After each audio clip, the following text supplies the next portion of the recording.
ஏன் ஒரு வீடியோ எடுத்து உலகம் ஃபுல்லாக பரப்பி விடலாம்.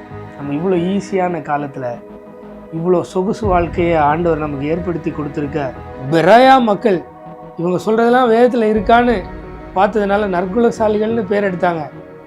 அவங்களுக்கு இப்படி சிம்பிளாக கையில் ஒரு சின்ன புக்காக ஆண்டவரோட வார்த்தை இல்லை.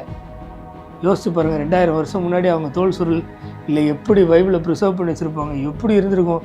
ஒரு புக்கை தூக்கிட்டு போகணுன்னா எவ்வளோ கஷ்டம்.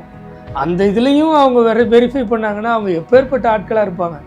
இன்றைக்கி இப்படி கையில் எடுத்துகிட்டு போகிறதுக்கு இருக்குது, பாக்கெட்டில் ஃபோனில் இருக்குது. அப்போ கூட படிக்க முடியலன்னா எப்படி? படிச்சிருந்தா சாட்சி எண்ட்ஸ் ஆஃப் த எர்த் நம்ம போகணுன்னு தெரிஞ்சிருக்காதா?